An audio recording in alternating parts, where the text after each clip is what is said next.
Boom. We got it. We got it. We got it.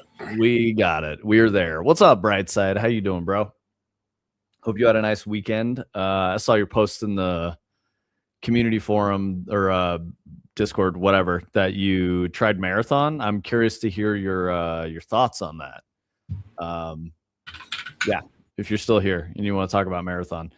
I know you were saying that it's like maybe not for you, but you also played solo. You live life off the leaderboards. Yeah, that's true. But what's your marathon thoughts? Like, what did you like about it? What didn't you like about it? Do you think I was accurate saying that I was worried about like solo players and that the game was balanced around like a pre-made squad and all that stuff? Yeah, your Mara thoughts, dude. Yeah. Yeah, tell us, bro. Also, so this is interesting. I guess since I'm already, talking about your marathon stuff, I was looking at the Steam charts. They did get a bump. That free week had like 40,000 concurrent at the peak, which is good. But the highest peak of, oh damn, Omni stole the first. Brightside got first technically. Or I guess not technically. Omni got it technically, but Brightside like loosely got first because he wrote first, but the game wasn't up yet. So yeah, Marathon's concurrency numbers during the free week they peaked at around 40K, but the launch peaked at like 80K. And then if we look at the time over the week of people playing, it went down. They went down to like 20, and now they're higher than they were at the lowest points. Well, Steam charts has like annotations for like when season 2 started and when the free week started. It's interesting. Yeah, it's not a good sign. Those huge like peaks and valleys are problematic. That means that there's a very specific audience that is playing at a very specific time. Contrastingly, the 9th, which was yesterday, was the final update to Destiny 2. And, there was a social media campaign where people were like, hey, let's go show Sony and Bungie that we want Destiny 3. Everybody log in, the week of the 9th. Nobody logged in until the 9th. So it went up from like 8,000, 10,000 concurrent players to like 30K and held about 30K for that week period. And then the day of the 9th, they hit like 170K, which is a good chunk. Obviously not the all-time peak, but I would say similar to a major release, So I think the all-time peak at 316K was the final shape, I believe. But I'm not sure about that. What's up, Lander? What's up, Pineapple? I'm looking at, you had sent me a screenshot. I guess it has pretty similar numbers for these two. I was just pretty shocked by it. You sent me a screenshot at 8:52 a.m. that says there are 17,469 people playing. Yep. And has gone up by 70,000 people in like an hour. For D2? Yeah. Let me see. When did I send you this? Was that in a DM? Yeah, it was at 8:52 a.m. I'm looking at the screenshot. So I was saying like it swung back up like huge over the last hour. Oh, I see. Oh yeah. Because that's the dip. But I mean the problem here is that I don't know though. Like only this hit chart does not go as low as that number that you were showing me. But you're using what are you on, Steam charts? Because I'm on SteamDB right now. Either one, it doesn't matter to me. But I just wondered, if the numbers look different, because this one says 69,000. This one says 90,000. I mean, that's a fairly big disparity. Yeah. And you can see like a huge drop here to that 17,000 number you sent me. And it doesn't happen here. I don't know. I think it's yet another reason why you can't like really rely on these kinds of things. These websites are guessing at best, but yeah. But you can make a reasonable estimate to how healthy a game is based on the swings and the peaks and the troughs and all that. So it did numbers for a little bit, but I think that's going to fall off pretty hard. Yeah.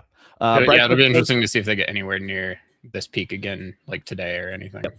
I doubt that they will. If they do, cool. I'm happy to eat my words. But yeah, I don't know. It's weird. I saw someone comment on a tweet about it saying like, someone was like, look, this proves that we really do need a D3. Hopefully they'll do it. They'll keep going and they'll like make this game and blah, blah, blah. And we'll get it in like 3 years. And someone was like, hey, I got to be real with you. This is like when your favorite bar is closing down after 25 years and everyone shows up and they're like, wow, we really could have used your patronage over the last 3 years. It's the same shit. I mean, obviously it's different because when you're going to a bar, you're like doing a transaction when you're there, you're spending money. If you're playing Destiny, you're not necessarily spending money. So because it is free to play. Yeah, at least a section of the game. It's just weird. It's a weird thing going on out there on the internet. I was expecting no one to be there because I was looking at the numbers and I'm like, oh, it's going up because they were at like 8,000 concurrent. And then they went to 30K since they announced that they were like turning it off. And I'm like, okay, all right. I guess not turning it off, but stopping updates. And then I was like, I mean, 30K is not a big showing. And then I saw from yesterday and I was like, oh, 160K. All right. There's actually people that showed up. I mean, that's big concurrency numbers any way you slice it. Like any game hitting 160, 170K is, that's not bad. That's going to be okay if you're like launching a new game or something, right? So I don't know. I don't know what it means. It doesn't mean they're going to make more money. Marathon's still not looking so hot. Brightside said, I did like it, but again, I didn't play with my friends, so it's not really the full experience. Yeah. And, Brightside, I think that's a part of the problem is that Marathon is very heavily tuned for squad play. I haven't played season 2 yet, so I don't know if that feels any different now. I haven't done any of the like PvE type of stuff. I don't even know if it's out, but yeah. Nope, they got PvP Lite right now is what they're calling it. Pre-roll's finally done. Oh, you showed up. You mean the pre-roll ads? Yeah, nice. Adder says a lot of players setting up computers for project sharing UE5 with my dad. Nice, dude. Lander says I love the infighting against Destiny Marathon fans. Yeah, dude, that shit is crazy to watch. Like people screaming that they hope Marathon fails because it means they'll get Destiny 3s. Like some of the most insane shit I've ever read. Like if you think about that for a half a second, it doesn't make any sense.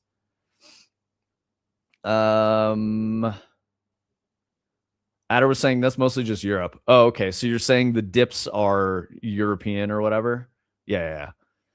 This is because of my botnet. I'm botting the player counts so that Destiny fans get opium. Yeah, of course you are, Lander. I was about to say they're educated guesses on these sites. Yeah, I mean I would even say Adder, they're not even like really educated guesses. They're just kind of like hoping the data they're scraping is correct. And we don't even know how often they're polling or if they're averaging any of that stuff. Steam tells you how many players are online on a game, don't they? I think so. So I think they're just like pinging that API endpoint every 5 minutes and putting it in a database. And then who knows how often or something. Yeah. Yeah. One might be doing it every 5 minutes. One might be doing it every 2 hours. You never know. So the accuracy is obviously going to be something to question. But yeah. Destiny 2 is the top seller on Steam right now. Interesting. Oh yeah, I did see that they're selling the entire. You can get like the game and every expansion for like no money right now. Okay, like, so I mean they're not $7.99 or something like that. I don't know. It's a fire sale, man. Everything must go. It sounds very exciting, but the reality is that this is like the last. This is a death rattle. This is like the last gasp of air. Yep. I'm gonna be back in a bit. Workout right now. Yeah, no worries, Pineapple. I think it'll spike again when US gets off work, but it'll definitely trail off into the low numbers in a couple weeks. I don't even think it's going to be weeks at her. Destiny's. Oh yeah, here you go. So you can click on community on a game in Steam in the client, and it'll tell you how many people are in that game. So I would imagine they're just hitting that endpoint over and over. So the common engagement pattern with Destiny would be an expansion would release. I'm not talking live updates that are free. An expansion would release or like a season pass, right? And when the expansion releases, there's a big bump of players, and that falls off within like 2 weeks. And that's a paid content release. So this is a free final update to Destiny. I think it's going to fall off pretty hard. I would be surprised. I think people are going to come back and be like, that was fun. I remember stuff, and then like never touch the game again. No, man, it's like your girlfriend breaks up with you and you're like, wait, you're really leaving me? Then you have one last round of breakup sex? Yeah. Then she's gone for good. Yeah, exactly. That's exactly what I'm saying. Yeah, Tony, he said he was stepping away, so Pineapple likes to come in, say hello, and then leave. Yeah. Perforce on NAS, total pain in the ass, but very happy I went through the gauntlet. Yeah. Yes, Adder. And it's less of a pain in the ass than other methods, as crazy as that sounds. Well, the Perforce implementation he has been doing specifically has been a fucking nightmare, but I think he's got it working now. I mean, but I feel like there are other, if you try a different version control, setup, it's going to be a nightmare. Yeah. And then it's going to be a nightmare getting it to stay working. Whereas like when you get Perforce working, it just works. Damn cloud session limits. Mine's expire at 5. Oh, that's rough, bro. You guys are AI posting now. Codex $20 a month. Okay, yeah, no, I'm responding here. Codex $20 a month plan, way better value than Claude. Claude is going to work better, but you're going to have to do the $100 plan before you're getting like the same amount that you're going to get out of Codex. So that should probably be how you make your decision. And I've heard a lot of really good stuff about Codex, to be fair. I don't have a ton of experience with it myself. I pretty much only use Claude, but Adder's been having a lot of success with it. And it is like, if Claude does something that makes it so it's hard for me to use or something, Codex is absolutely the place I'm going next. So that would be my personal opinion. I know you're asking Adder there, but yeah, no, it's all good. I was just like reading Adder's comment. Pineapple, that's the wrong answer. Don't use Git. Yeah, don't use Git, free. Well, if you're using Unreal, at least. If you're using other things, whatever. But yeah. No, Omni. Omni's just spreading misinformation here and making crazy statements. If I went to Unreal for a career, I would 100% vibe code a Perforce replacement. That's an insane comment. Perforce is an industry standard that's been around for decades, dude. So Pineapple, I had the same conversation with Adder very recently because he's been trying to get his own source control set up. There are a lot of alternatives. Perforce is a pain in the ass. It has subscriptions. It has seat limits. It has all of these things. If you're using Unreal, though, you're going to want it and you're going to regret not having it. And there's definitely ways to get around the things that I was talking about that are annoying. You just need to get a little creative, of course. But you can host it yourself. You can host it on a local machine. You can hook multiple people up to it. You can expose it to the cloud with like a Cloudflare tunnel, and it'll be safe and secure. You won't regret it. It's worth doing. If you start, especially working with multiple people, like you said, you're going to do something with your dad. Git has no, conflict locking or anything like that, and doesn't handle binary files super well. You can use LFS, but Git is fine for making other software. It's not good for making games. Like that's the simple truth of it. If you're getting serious about Unreal, you should try to use Perforce and try to figure out ways to get around the parts of it that are annoying.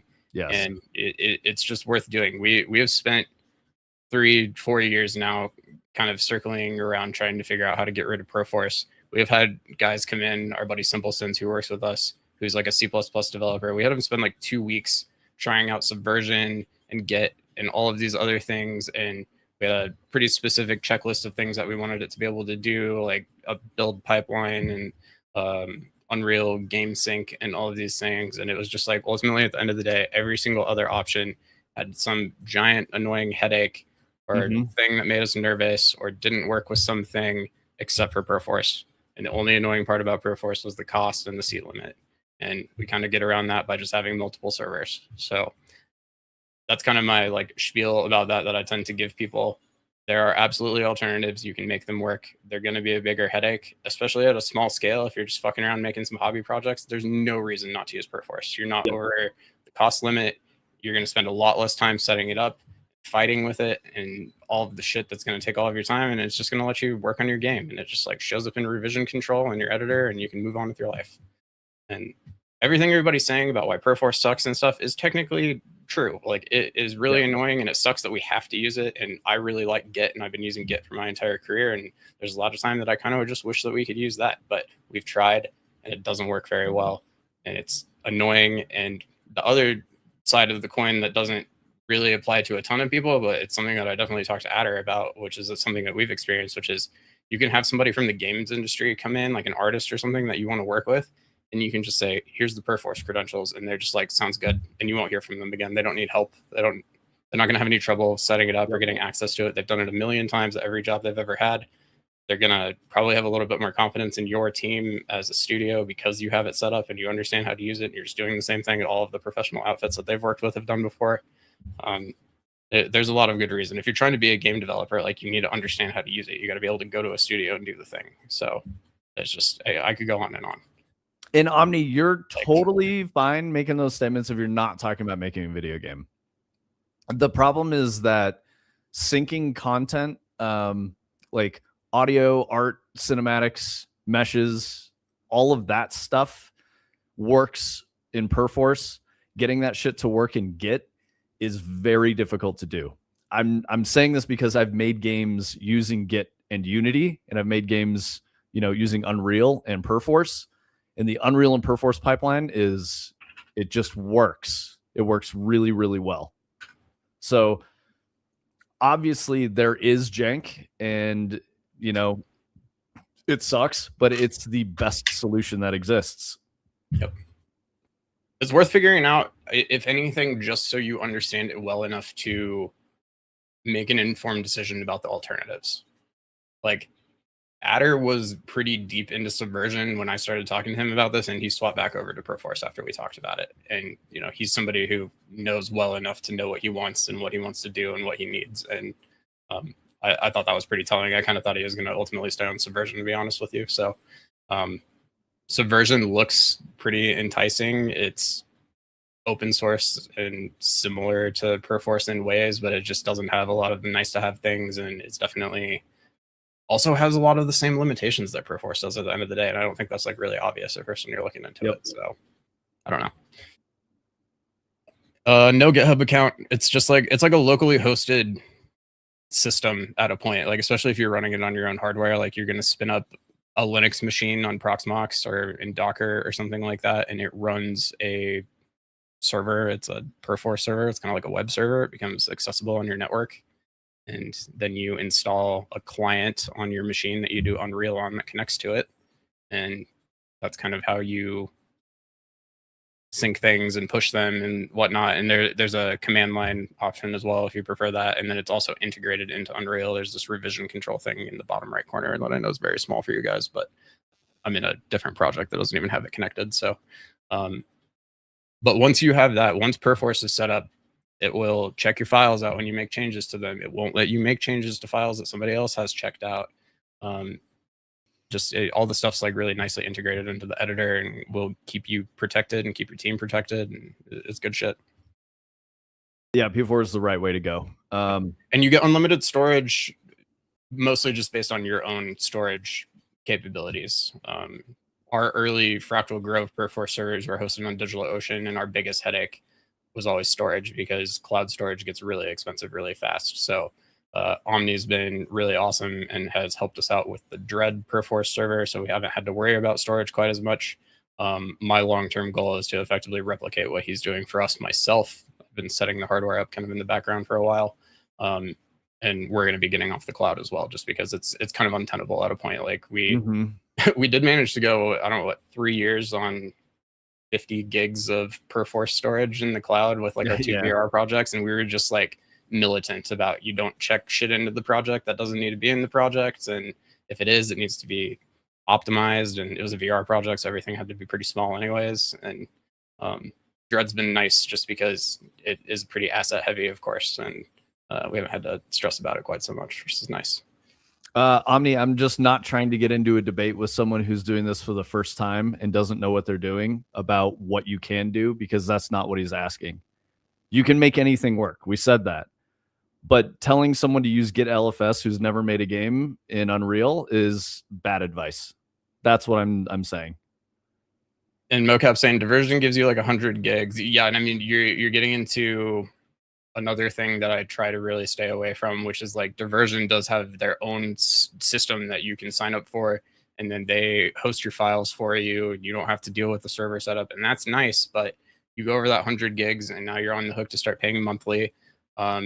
Maybe you can't afford to continue paying monthly, and maybe they lock your account down, and you can't get your stuff off of there, or you just kind of get yourself into a situation, where it's costing you several $100s a month to host your stuff, but you don't have the time or resources or money to spend on trying to migrate it out to another system. And people refer to this as vendor lock sometimes.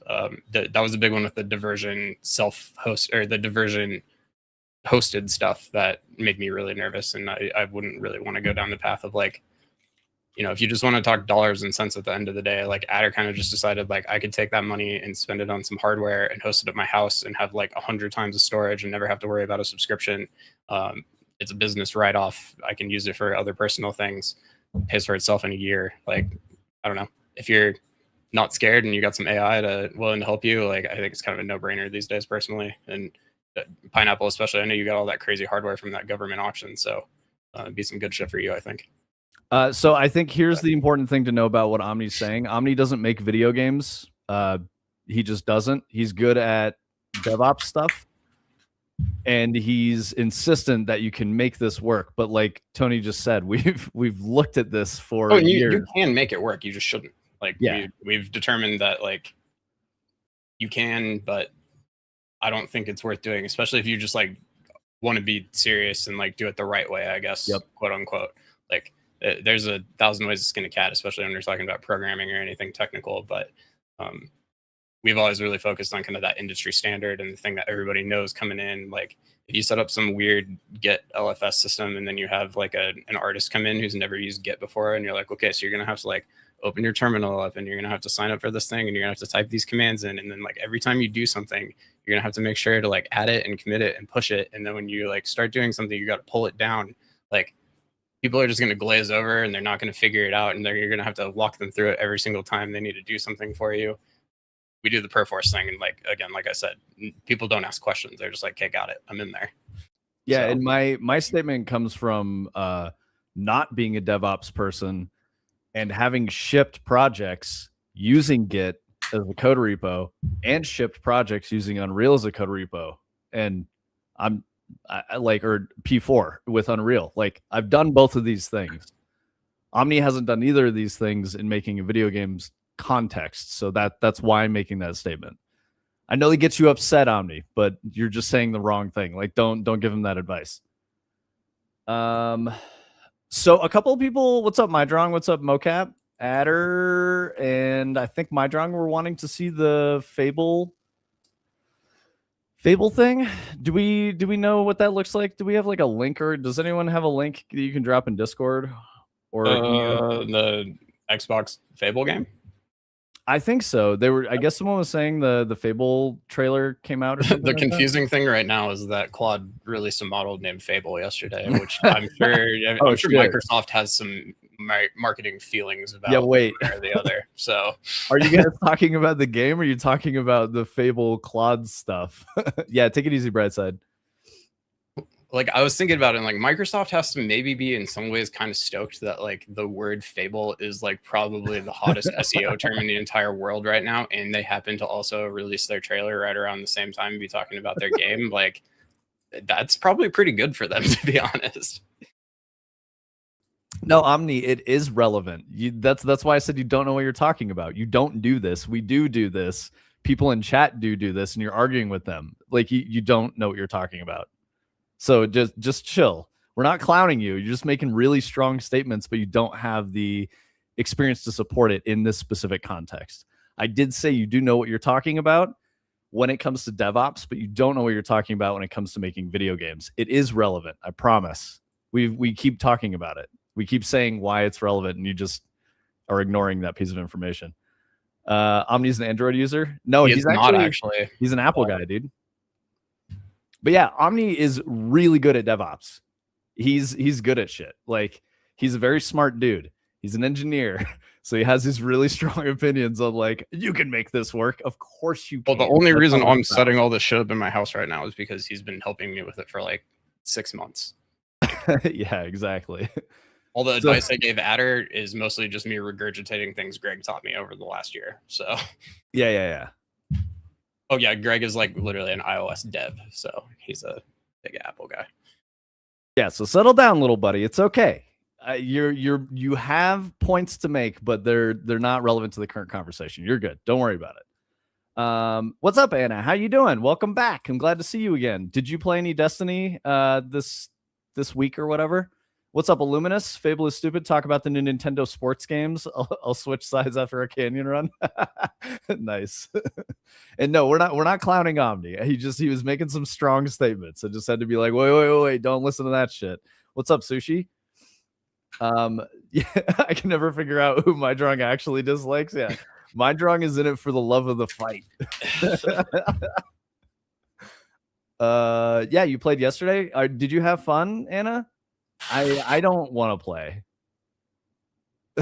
He dislikes himself. That's why you're our drunk and not my drunk, dude.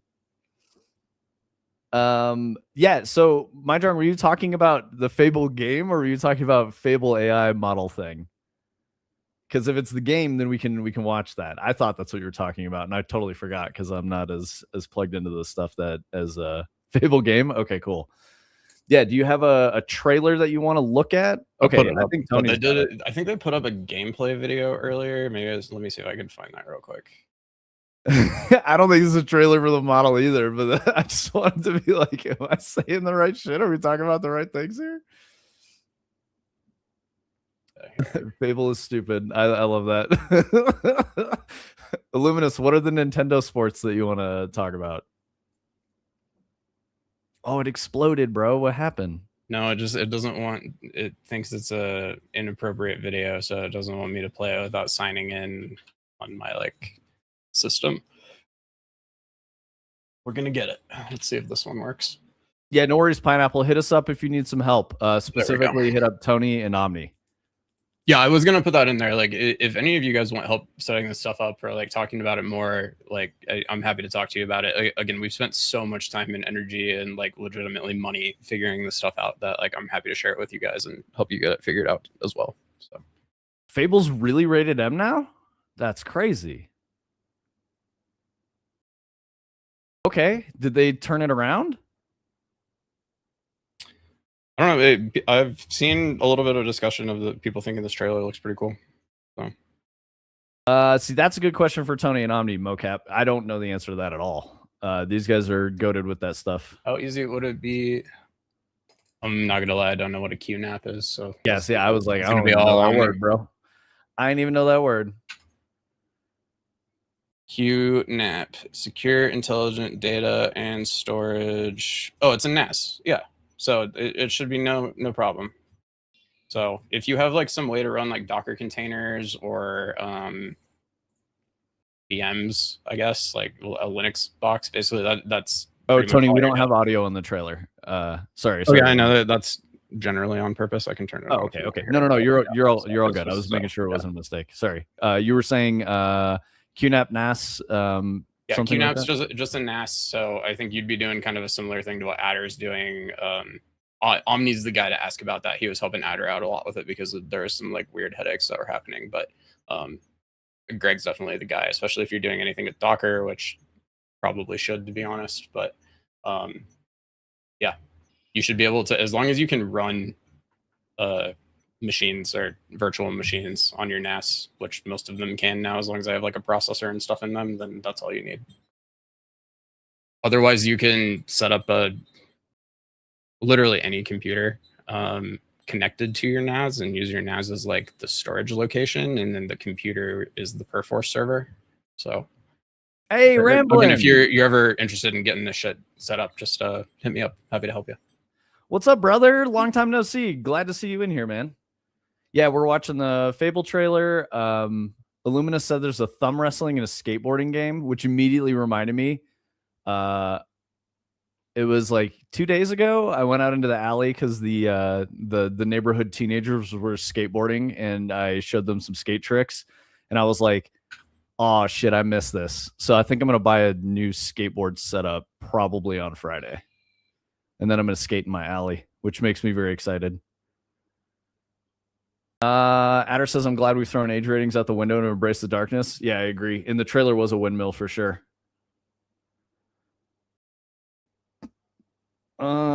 Okay. Yeah, I do. It's Proxmox. Okay. Can't believe nobody said fuckers before in our chat. That's crazy. What's up, Turning Cog?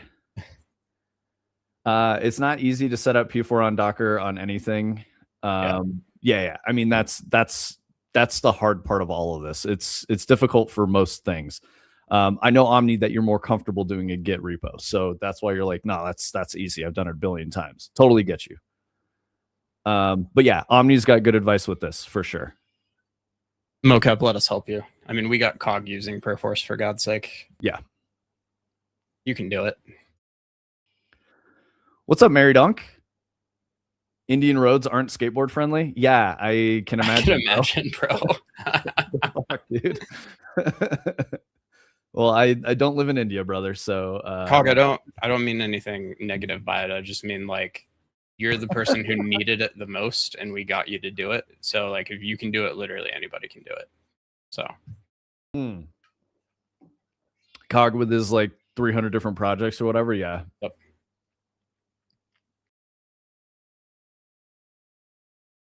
Yeah, I know what you're saying, Omni. LFQ, what's up, man? Yeah, I think Omni got first today. Okay, I was getting this trailer of this Switch Sports that Nick is talking about because. Let's see. Yeah, are you guys excited about this Fable trailer? I mean, like, obviously, no audio is, hurting it a little bit, but I can turn it on if you guys want to hear it. I don't know. Is it a good idea? Are we gonna get like demonetized or something if we have audio on there? That's generally my worry. So. Damn, Mary Dunk. Aside from the fact the world calls us street shitters, you can trust everything else bad. I can vouch. Damn, bro. I don't think it's like that, man. But I appreciate your stark honesty about your own place where you live. Anna, I didn't. No, we watched them, right? Yeah. We watched Summer Games Fest. I think. Yeah, we watched the whole thing. Yeah, me, Tony, and Adder were in like a group chat, dropping commentary. I made some ramen. I'm trying to remember if there was like much that. The one that I keep coming back to is that weird, like, you're in the Scandinavian wasteland and there's like those weird cubes and like the robot noises. That one was cool. But yeah, I don't even remember what that shit was called either. It's called like Hex, but spelled super edgy. Yeah, here. This like one. Hex. Yep. Hex. I don't know. Hopefully it's fun. It looks cool. Visually interesting. Yeah. People monetize Mortal Shell 2 trailers on their videos all the time, and YouTube or Twitch tells us to kick rocks. What? Really? That's annoying. Like, you make claims and they just go no? Bro, we get strikes for like every single video. Where they're like, if I'm playing music out of my speakers, and when I'm talking, like the ducking will like open my mic up enough that like sometimes the song comes in the background enough that we get a YouTube copyright strike just because I heard like a little bit of a song over my mic. I wasn't even playing it on the video. Like, Anna, that's something we can agree on. I'm a Keeley hater for sure. I cannot. I think that's why they had that other lady doing like she hosts like half the show. I think because I think they know like Jeff Keighley is like. Well, yeah, but I just think they think they need a different face than him now because like people don't like him. I don't know. Mocap, did you play the demo? And I don't know how long it's live. Adder, do you? From one thing I was noticing, Adder, a lot of people didn't realize you guys had a demo live. So like I hit up some gamer homies and then I was like, "Did you play Mortal Shell?" And they were like, "What do you mean?" And I was like, "They have a demo live." And they were like, "Oh shit, really?" And they went like picked it up. So I think your marketing, missed on that announcement at least. Like people just didn't know that you guys had a demo up. Obviously, there were some people that did. Adder, I think you were saying some big content creators like got some positive impressions, which is awesome. And then, Adder, I don't know if you want to talk about like the distinction between demo and open beta. He and, probably like, can't talk about that. That'd be my guess. yeah. And if you can't, then you guys have talked about how even the progression from the open beta is going to carry over. So I think that's really cool. It just, yeah. I agree with you, Anna. It's not like worth the time, to just engage sometimes. I think when you're younger, it's easier to be like, I'm gonna let everyone just be a part of a conversation, but like it's just not worth your time to get into some shit with some people sometimes, or like spend the limited hours you have as a human being alive, abiding nonsense that you don't want to deal with. LFQ says, I didn't know there was a live demo. I have it on my wish list. Yeah, see, that's what I'm saying, Adder. Yeah, LFQ, check it out. It's like 5 hours, dude. There's a lot. It's pretty cool. I played it. I very much enjoyed it. Definitely buying the game. I was thinking about Adder, I don't know if you can comment on this. I'm pretty sure you guys are releasing on PlayStation. I might play it on PlayStation so I can play in the living room and like my wife can hang out. It's a single player game, Illuminous, so it's demo. We've learned a ton from player feedback and watching everyone's streams. We've already implemented a huge stack of fixes and feedback notes. Nice, dude. I hope you don't do any of the things that make the game less fun. I like the frogs in the starting area. Yeah, dude, the frogs were dope. Do you guys get a lot of feedback through the, you can always just say I can't talk about that, but like I noticed you have the feedback button on the menu. Like you've talked to us a lot about like Steam reviews, so I know you guys are looking at those, but do you get a lot through that item on the menu? Has that been helpful? No major gameplay changes, just improvements on what's there. We read all the feedback. Nice. That's good stuff. And yeah, feel free to form your own opinions, guys. I like the game a lot. It's kind of in a middle ground. I would say it's not as hard as a Souls game, but it's not like as easy as God of War. So it has a really satisfying loop where when you hit it right, it's really good. If you make a mistake and you get hit, you lose like half or all of your life. So did you say it's not as easy as a Souls game? No, I was saying it is easier than a Souls game. See, I almost kind of feel the opposite, but when you hit the buttons right, because it's not like super deep on some of the things you have to do, at least in the demo, I think it felt easier than a Souls game because it was a little more flowy. You could hit the button at the right time. Okay, this is kind of weird. I'm going to throw this out there. My wife's been playing Hogwarts Legacy again, and so this is not a fair comparison, but the combat loop kind of reminded me of Hogwarts Legacy, where like you see an attack incoming, you want to parry, you want to, the timing is a lot more tight in Mortal Shell. It's a lot more forgiving in Hogwarts, but it has like a very satisfying loop of like melee, ranged, light attack versus heavy attack, when to parry, how to use your parry, which kind of parry you use. There's a bunch of different customization stuff you can do to change your play style. Dude, Ramblin', it's got sick ass music too. Like it's really good. You should check it out. Like I strongly want to advocate for you guys to play this game because I think it's really good. Not Hogwarts Legacy, but Mortal Shell 2. I'm very, very much looking forward to it. The lighting is very well done. I'm not just trying to gas up Adder here. It is. There's some scenes that I like DM'd him about, and I was like, dude, this is so cool. And I'm trying not to like spoil stuff for you, but I really like the art style.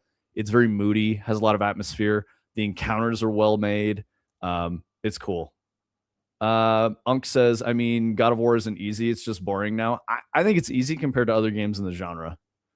I don't compare it to a Souls game. I compare it to like Ninja Gaiden and Devil May Cry. And I think it's easy compared to both of those franchises. I was disappointed I couldn't dance with the maiden. Yo, same, Turning Cog.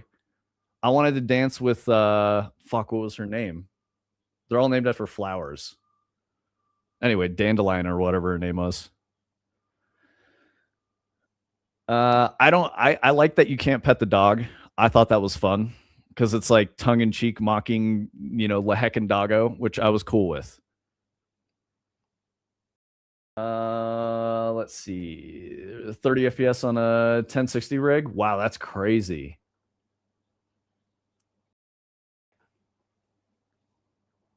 Uh, 4,500 responses from menu and we read them all. Wow, that's crazy. Yeah. That's a good way to put the difficulty. I agree with that. I think it's perfectly placed for me. The combat feels better than a Souls game, which I appreciate and makes it easier to me. I think it's a lot less punishing than a Souls game. The combat is.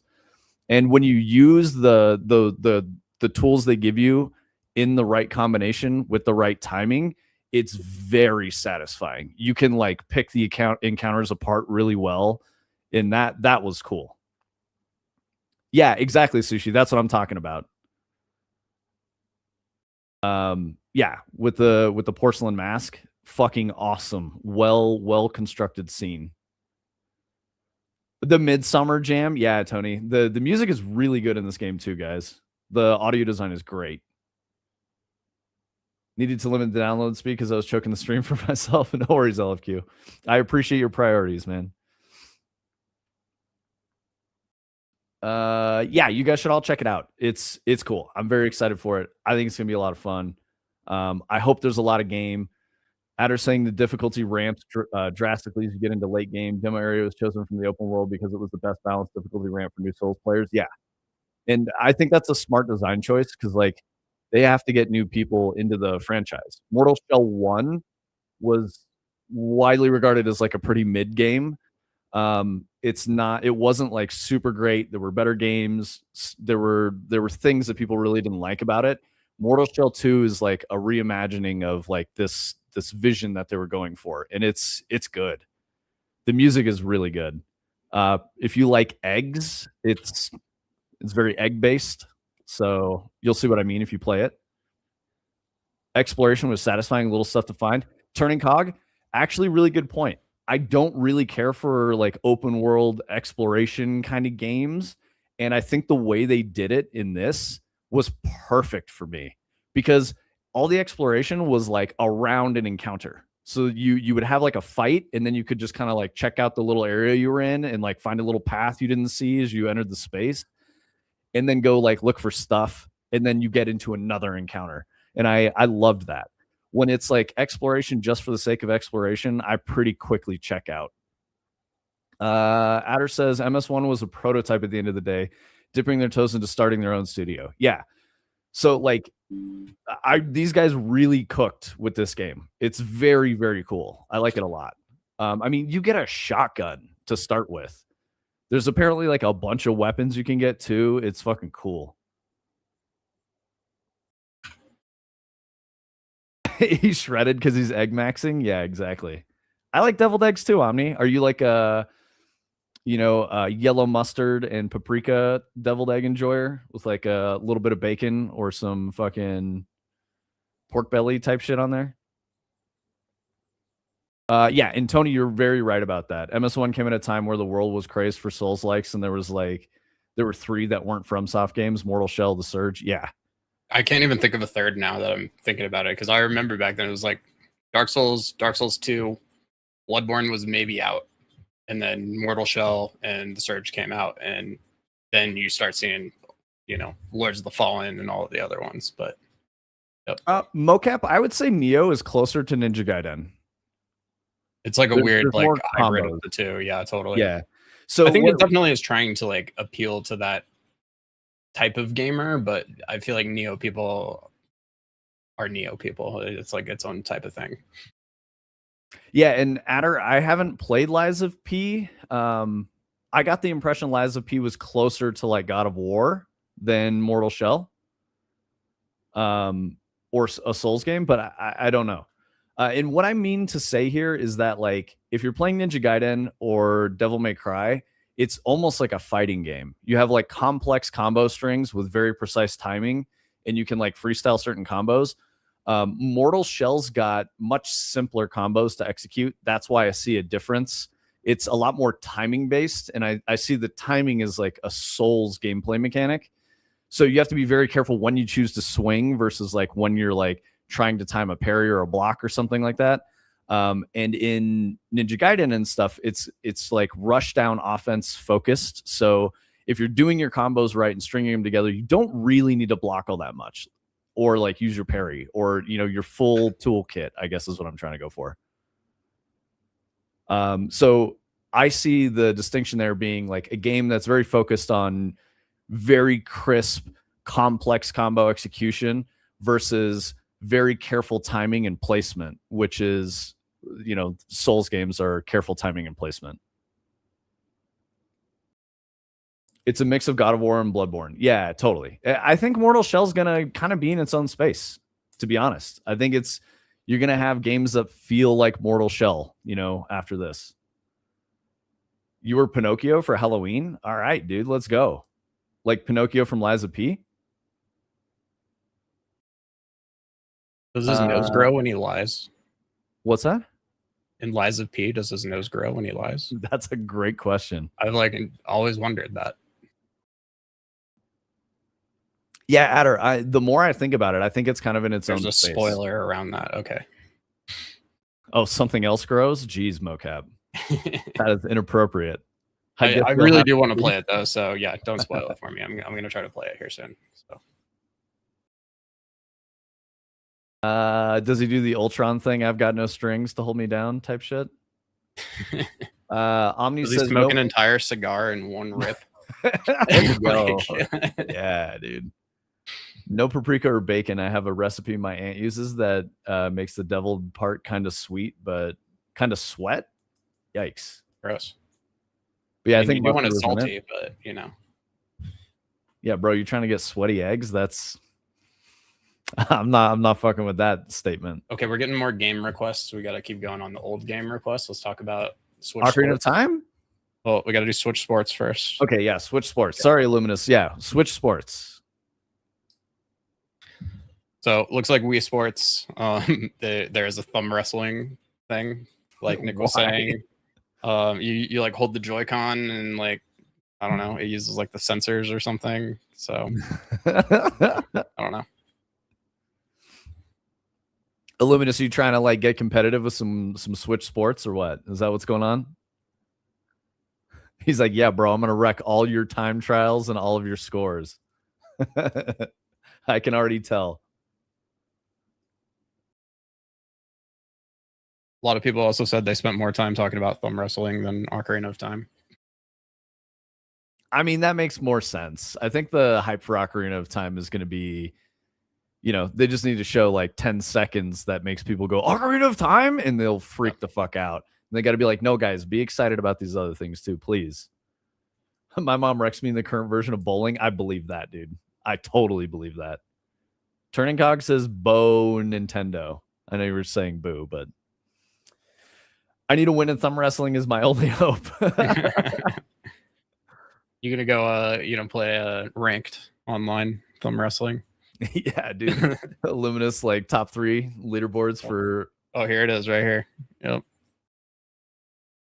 Oh my god. And then they have skateboarding and you like mouse the there it is. Joy-Con. Yep.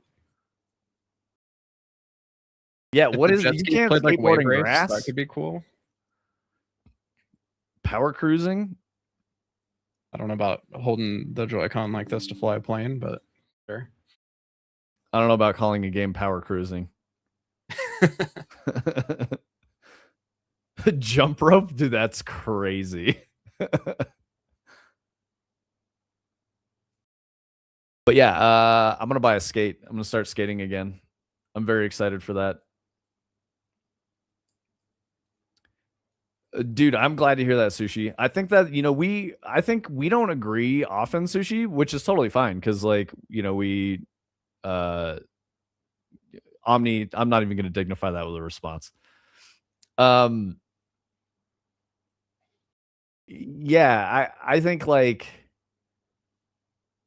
we disagree on a lot of things, but I'm glad that you also are fucking with Mortal Shell too. Cause yeah, I'm very excited. I think it's gonna be really cool. Turning cog, don't say that. That's very insulting. 2x2s for sure. Shame on you guys. I skate street with no pads and no helmet, so yeah.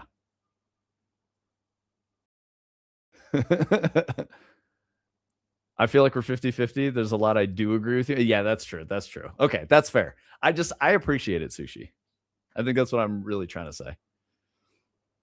Okay, so Illuminous, you're excited about thumb wrestling so that you can beat your mom in Switch Sports?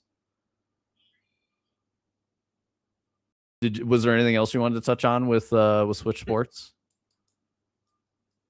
Because like we only have one Switch 2 in the house. And I don't know if my wife is going to want to play Switch Sports with me. Oh, volleyball looks kind of dope.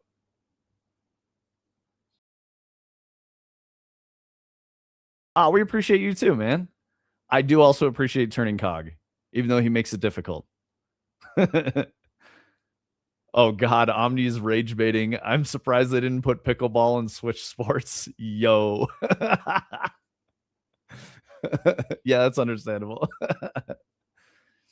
Meta was trying to get in on with the VR stuff. Yeah, dude.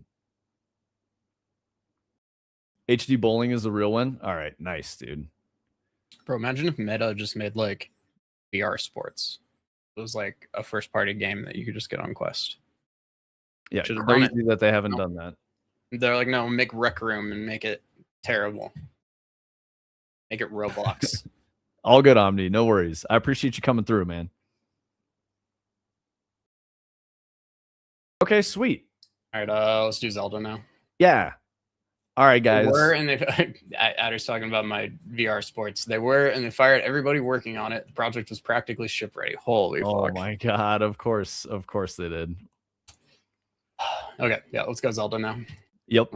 I'm just going to play the video. It's not really that exciting, but all good.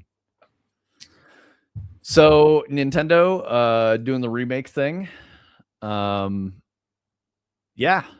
This got rumored last year at some point. They said they're going to do Star Fox and Ocarina of Time remakes, and now they've both come true. So there you go. Funny story I have about this is I watched a Nintendo Direct live yesterday morning, and I was like a couple minutes behind, so I was just kind of skipping through a lot of the like Dragon Quest and games that I don't care about. And then I got to what I thought was the end, and I told my wife, like, okay, I was just making sure they didn't like drop Zelda or something, you know, as an encore or whatever. And then I turned the TV off, and then I went upstairs and got on my computer, and it was like Ocarina of Time just got announced. I'm like, are you fucking kidding me?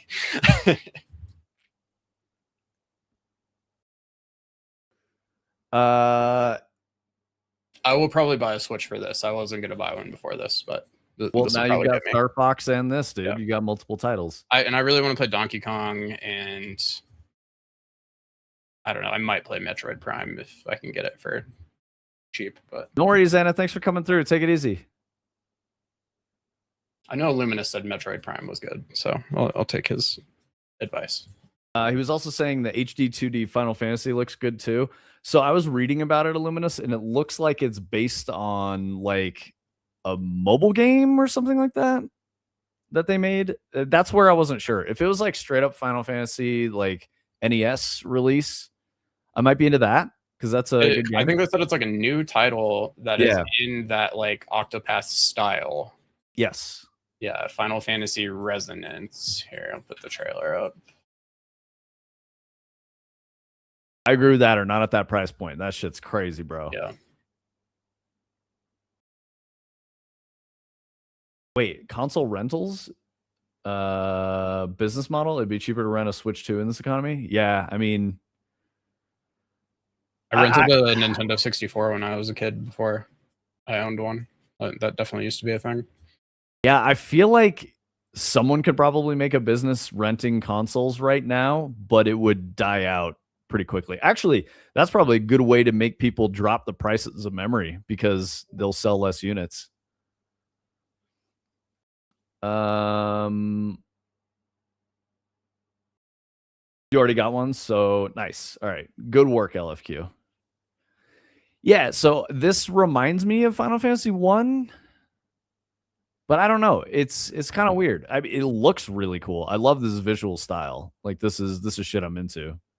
And says, imagine what classic Final Fantasy could have become if pixel art kept evolving. Final Fantasy Resonance is the first HD 2D Final Fantasy title blending pixel art with dynamic camera work.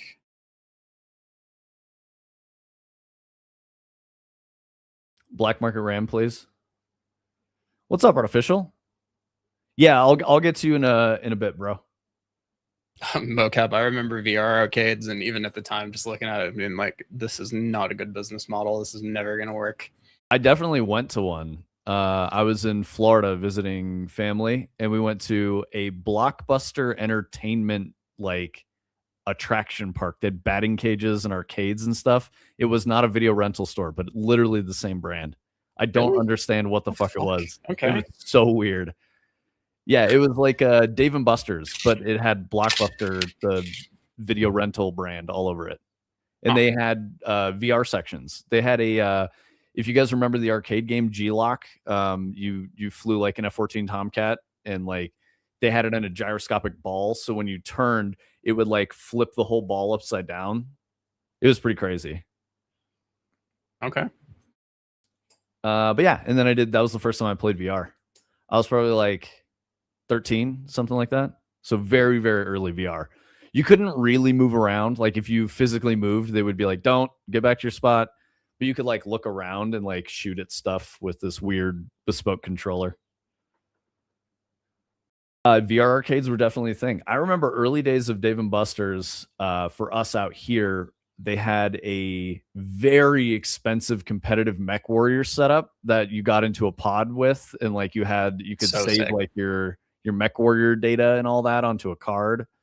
That was really cool, and it had like all the buttons and shit. So it was like you were actually piloting a mech. It was very cool. They had that was it called the Void or something that was in Vegas, where you would put on like a backpack and a VR thing, and they had like a warehouse, and the entire thing was like mapped out in the software so that like you'd be walking through plywood hallways that didn't look like anything, of course, but you're seeing in the game you're in this like sci-fi space station with like zombies attacking you and shit, but you're like physically walking around. That always seemed really cool, but I don't think it exists anymore. I never got to try it. Yeah, I feel you, Adder. What I'm talking about was back in the 90s. And I think that's the thing that book we bought is about, Vince.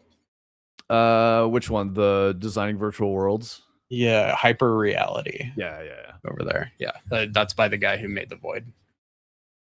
Even pre-COVID, I was like, I ain't putting my face against something that a million other people have. Yeah, so Sushi, I was a kid then. I didn't know. I didn't like even consider that. But like nowadays, like I've had some of the neighbor kids like playtest Hyperskate, and I like make sure to pull the shroud off and like wash it and stuff like that. There was one of the kids was like, he had like scraped his face on something, like fell and like had a huge like scab across his cheek, and I was like, dude, you can't put this on. His parents were like, what do you mean? And I'm like, I'm sorry. He's got like a wound on his face. I don't want to get that into the goggles. Like, yeah, definitely worth having extras of these around for that. Absolutely. I was like, guys, no. Artificial Sky, no, not Steel Battalion, literally Mech Warrior. It was like a custom setup for Mech Warrior in Dave and Buster's. This video here is of the Void thing we were talking about. I mean, that's kind of crazy. You're like walking around in a real space that's mapped to. And they pulled this shit off in VR. That's pretty cool. 2019 or something like that. Like, imagine what it could be like now. It could be really, really good. Yep. I mean, as crazy as it is, and as unpopular as VR is, this really is the future. Like, it just the hardware has to catch up. It has to be many very parts light. of it that are just the future. Yep. Yeah. It will get there, guys. It's not quite there yet. But I still maintain that the Quest 3 is like the best value headset you can get for VR for sure. Hawking in VR, please. Adder, just type that into Codex. Like, just copy and paste that sentence and see what happens. Mocap says, I think a few months ago I did a warehouse scale Warhammer VR game. That was so fun. That sounds pretty sick, dude. Where did you do that? Steam Frame is not out yet, Illuminous, but we'll have Tony's one. gonna get one. I'll get one. I'll order one the day it comes out, no question. Guaranteed Tony's getting one. Sushi, bro. I don't know. Mocap had a big screen, and I feel like he's talked about how he doesn't like it. So well, he said he liked it, but it's not worth it. It's very expensive. Was it. Yeah, it's so expensive. Yeah, he was like, it's sick, but it's like way overpriced. Yeah, big screen 2 is not worth it. Yeah, because it was like a minor improvement, right?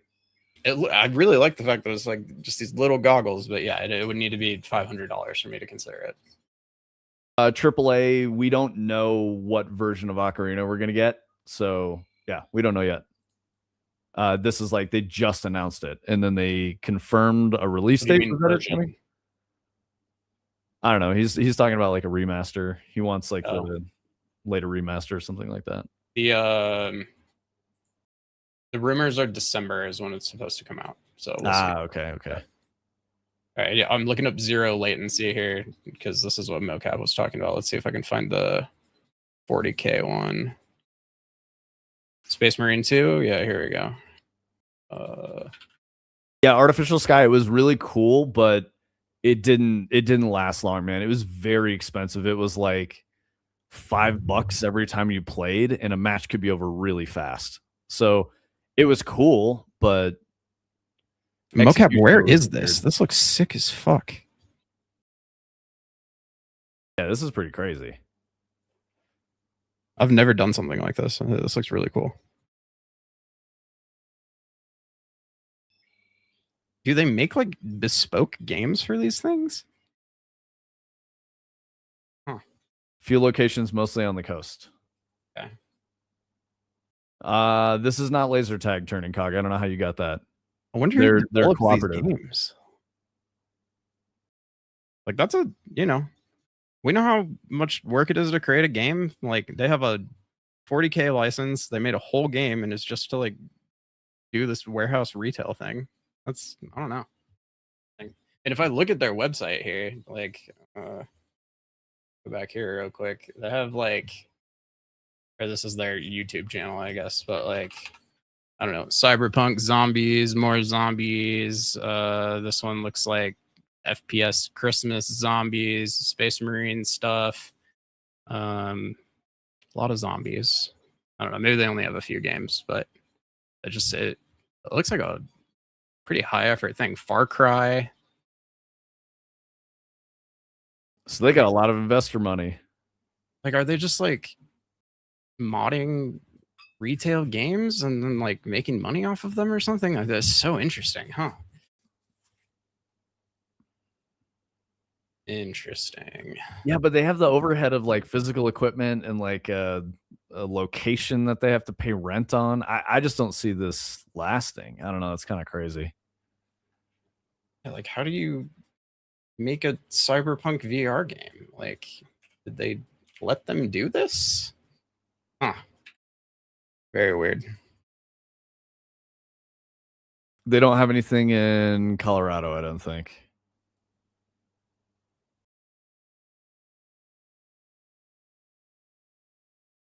Looks like they have one in the Netherlands, maybe. Or Germany? Okay, so it might be a European company, and they're coming to the United States. Well, they have locations in quite a few countries, it looks like. Wow. 2 in Arizona, like 7 in California. Oh, there's one in downtown Westminster coming soon. 91st and Eaton. Okay. So like the Westminster Mall, maybe? Okay. LFQ. All right. Yeah, imagine with like all the adult toys in Cyberpunk in the VR experience, you're just waving that shit in someone's face. I know we're in VR, but did you guys ever watch the AI2 teaser from Summer Game Fest or whatever it's called? What was AI2? Like it's I've had a very early morning. Sorry, which teaser? He said AI2. I don't know what AI2 AI2. Make a new AI. Alien Isolation. That's it. Thank you. Yeah, we saw that shit. I don't have strong feelings about it. Straight to the back rooms. I enjoyed playing Alien Isolation for your guys' entertainment, but yeah, I'm with Vince. Like, it's not a game I'm gonna like go out of my way to play. probably. Despite the fact that we're making a horror game right now, we're like not huge horror game fans necessarily. I'm a but, huge Aliens fan, but like I don't want to get eaten by one. I don't know. Like AAA said Space Marine Threat Lethal. That difficulty is so last year. I mean, it's VR. It's completely different. So I don't know. It'd be a unique experience, I think. And it's probably not meant to be hard because you're paying money every time you play it. So they probably want most people to win. Found their Wikipedia. I'm trying to see. I just want to understand how their business model works. Let's see. Yeah, you tell them, Sushi. Fuck them. I mean, if they didn't hire you, don't give them money. Did you talk about Gears exclusivity? We did not. Turning cog, that doesn't even make any sense. How do you drive a truck in space, bro? Space Marine game, if you die, you just chill out for 10 seconds. Oh, in the VR experience? Yeah, I could see that. They just make you sit down and chill. Yeah, because like if someone's paying to physically do a thing and you lose in like 5 seconds, like you don't want to fucking do it. I have not seen the Space Trucker game. I was being facetious, but like, no, I'm unaware. It's called Space Trucker. Is it this one right here? Oh, no trailer, maybe. You see. Illuminous, do you want to like give us a little bit of a primer on the Gears exclusivity? I want to say you were discussing you think it's a bad move for franchise health because it's going to separate the communities or the community into smaller communities and potentially harm the player base for competitive Gears, right? I think that was the one concern that you mentioned to us. Do you have any more? Like, what are your feelings about it? Because I missed that too. I didn't watch the Xbox thing at all. I did see a lot of people excited that Gears is coming back. You know, it's mostly culture war people. I love the thing that Nick said to us on Discord was intelligent, which was that like it's probably a bad move because Gears being exclusive to Xbox isn't going to sell Xboxes. It's just going to not sell Gears. Oh shit, let's go. Thank you, LFQ. 10 gifters. Let's go. Turning Cog says, do you mean Star Trucker? Yeah, I found it. Thank you. I got it up here. Bro, you're the one who said Space Trucker. You're the one who said it. What do you mean, do you mean? This is your topic of conversation. It would add players if it was on PS5, but it won't convert PlayStation players, so the population would be small. I see what you're saying. And it's not like crossplay, or I guess they even announced if it's crossplay? And like we talked about before, the Xbox sales across the world are like single-digit percentages of other consoles, especially in certain countries. Like, it's bad. You know, if they put Gears on PlayStation, there would be literally millions of more players. And yeah, not happening now. The big snafu that happened along with this is they announced that it's going to be Xbox exclusive, and then in the trailer it said captured on PS5 Pro, and they played it. Dude, the people who got LFQ gifteds are kind of crazy, with the exception of Mydrong. Mydrong, you can use the emote. They're kind of crazy. I'm looking at these names. We've got like Wings of Learning, Xenogamer, Jeffrey Skiing. What the fuck? We've got Landair. What kind of name is that? I'm just playing, bro. Yeah, Captain McFriendly. What is this? These are just some crazy names. Terrifying Jellyfish. Yeah. Okay, I think you make a good point, Illuminous. But like, I guess this is the thing. I think the concern centers around competitive play, right? It doesn't necessarily center around selling units. So if their goal is to sell copies of Gears, releasing it on everything is the best business play. But I like, that's not to say that your concern is invalid. What I'm saying is that that's probably not something that they care about right now, because they probably just want to build a large community of people who play Gears and then funnel them into some kind of multiplayer and then release a new Gears game and, you know, keep making money off the franchise. That's my assumption about what they're trying to do, but I don't know. Yeah, it's definitely not going to convert PlayStation players. Oh man, that's crazy. You couldn't find a single race in Forza Horizon 5? Yeah. I mean, that's real. I think I have Forza Horizon 5 because it has a Audi S5 in it, which is the softer model of my car. But yeah, otherwise I didn't like really play it. I tried to enjoy it, but it was just not, I don't know, man. That game it was not fun for me. I don't understand why people are so hype on Horizon 6 either. Because it has good graphics. Yeah, you're good, L. Dread's great, LFQ. That's what Tony's working on right now. You want to fuck with the rig? You can make the... Yeah, I don't know. I'm not going to get into that right now, but that's a good idea. Maybe later. I was just like sitting here staring at it and like, I don't have the brain power for this right now.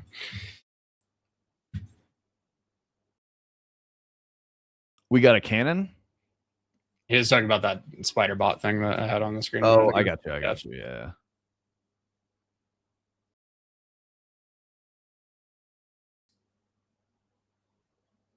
Oh, I see. That was the spider bot we were talking about yesterday. Yep. I'm tracking. Exactly. Okay, so Legend of Zelda Ocarina of Time remake. Yeah, what's this? I kind of want to get into this article about Amazon is evaluating different concepts for Lord of the Rings game despite canceling its MMO project. What a weird quote. Well, nothing's been canceled per se. I mean, didn't they cancel a game? I'm pretty sure they canceled the game. Amazon still appears determined to develop a Lord of the Rings game despite recent speculation that its project is dead. In a conversation with IGN at Summer Game Fest, Amazon Gaming's general manager Jeff Gaddis said that nothing's been canceled per se, and the company is still figuring out what kind of Lord of the Rings game it wants to make. Oh yeah, this is just like really ambiguous statements. It's not the most satisfying answer, but the true answer is we're still looking at a number of different things. I looked at a project a couple of weeks ago that I thought was pretty compelling, and perhaps we can go forward with it. But evaluating different concepts is trying to figure out what game we want to make. What's the right one for our audience? What's the right one for the broader audience? And my hope is that we get there. Okay, so whatever they were doing before, I guess they were not testing well on it, or it was over budget and it wasn't fun. It wasn't coming together. So they shelved it and they're reconsidering what to do with the IP. Is I that think statement of like, we looked at a project and we might move forward with it is like, I don't know, that stresses me out. Yeah, that I think like he's saying we didn't cancel anything, but they're probably going to cancel. Yeah, it's too weird. Yeah, choo choo, guys. Frog emote. What is the I'm spiraling? What? Okay, so let's see. He confirmed that Amazon remains committed to making Lord of the Rings game. It would be separate from the upcoming one from Warhorse. He also pointed out that the company's current strategy leans towards established IPs rather than new ones. We've not been, to be candid with you, really focused on creating new IPs, he said per se again, around characters and the like. There are a lot of things that we're investing in, which I call more innovative game mechanics and things like that. I don't like any of that. There might be IP that comes out of that. Like I said, we've got a ton of development right now. We almost just wish this stuff could come faster so that I could have proof points to tell you instead of just saying, trust me, we've got stuff coming, but all in due time.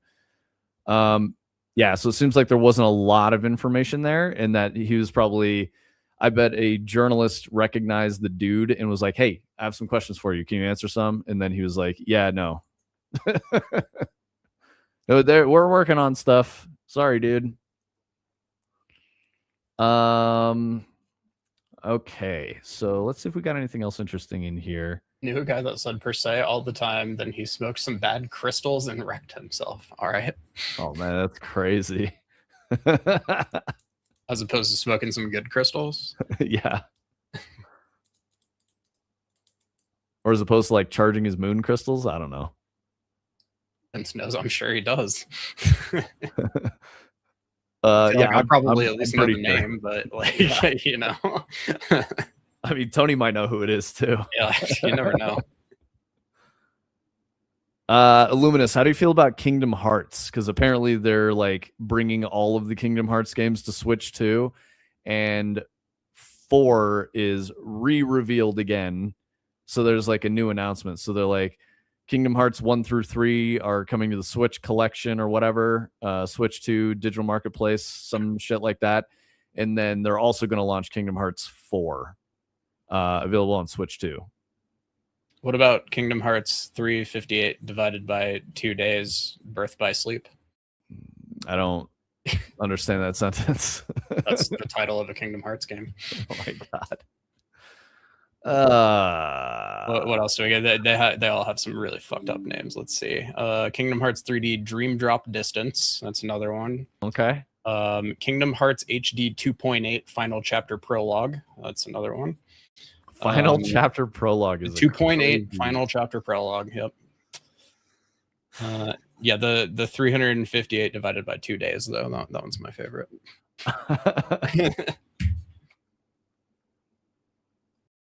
Yeah, I don't. Kingdom Hearts is not for me.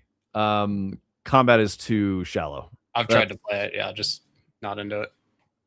I think the Disney Final Fantasy collab is kind of neat. It's cool how they did that. You know, it's an interesting approach to sort of trying to create a new IP out of 2 existing IPs. I think that's neat instead of just being like, we remastered this thing from years ago, which is what they're doing now anyway. I like that someone's trying to make something new. That's what I think is important. Thank you for the gifted sub, LFQ. Yeah. Lander, I'm guessing you weren't here when I was making fun of you. Cool. No worries. Let's see. There's a new Xenoblade game coming. I don't really care about Xenoblade. But I know Xenoblade is very popular. Yeah, the weebs seem to really fucking love Xenoblade, but I have not played it. I think it's got like a very heavy story, like people die and stuff. And I know we're no longer on top of player counts and whatnot, but you guys should look at World of Tanks numbers. Okay. World of Tanks Heat. I got the charts up right here. Let's see. Yeah, let's have a gander.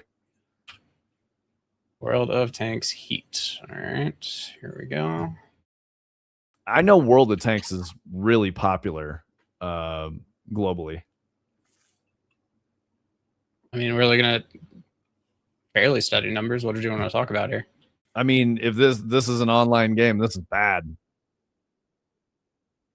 Wargaming is hard incentivizing people from their other games to literally just install and log in by offering heavy in-game currency rewards for like World of Warships. The game came out a month ago. Oh, that's really bad for a game that came out a month ago. Hero-driven like tank action game. I mean, that sounds awful in one sentence, but dude, that is rough. Those are very bad numbers. Can you look at all time?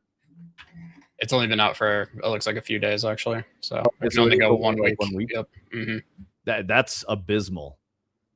I mean, that's worse than, you know, Bungie numbers right now. Here's this.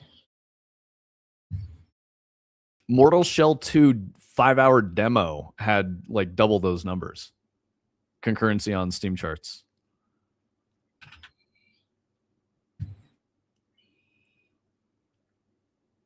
What's a whale game, Turning Cog? Do you mean free to play with MTX? Because that's normally what those are. Like Wargaming makes free to play games heavily monetized around MTX. Nobody understands who this game is for. Even World of Tanks players don't want it. Yeah, I was going to say, like, are they trying to use this to get players into World of Tanks? Because, like, what? It almost seems like it could have been a mode in World of Tanks.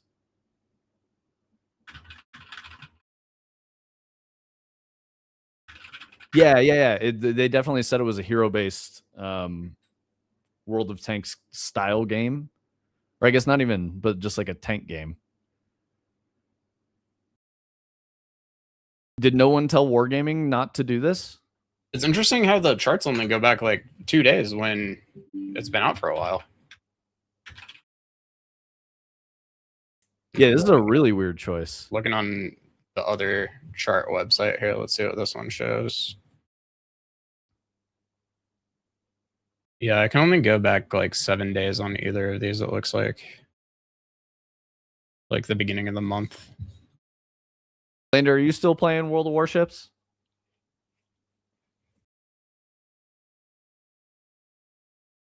I know you boys got into that relatively hardcore. World of Warships is dog shit now. Okay. Any particular reason that you're comfortable saying that I can read out loud? What do you mean now? Yeah, it's interesting. there you go. I've never known anybody who's played like World of Tanks or World of Warships or any of that. And I know people play them, but I've never known anybody. They're very strategic. You Yeah. need lots of comms. You need coordination. And it can be pretty fun if you're into that stuff. If you're into like the milsim kind of games. If you have a giant tank simulator in your house that where your buddies Yeah, like with a load crew. 2-liter bottles into the tube, yeah, that would be sick.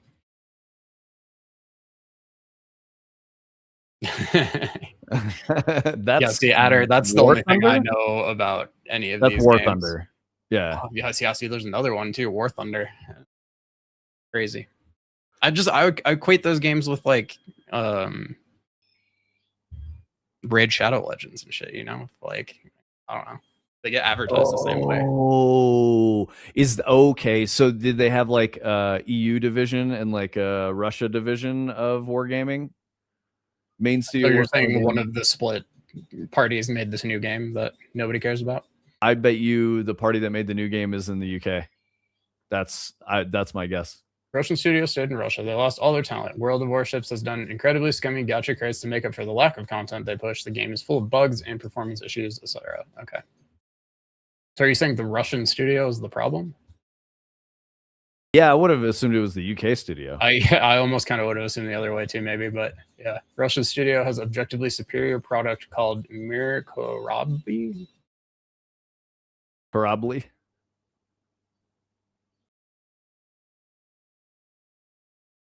Okay. Oh yeah, if you search that, it just is like Russian World of Warships.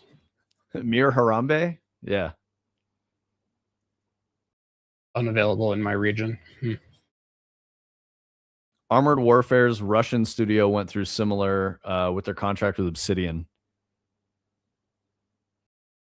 Yeah, I mean, I guess that like BSG was fine because they were never outside of Russia, right? Or did they had to open a European office, didn't they? Now I'm wondering. I don't know. I don't think so.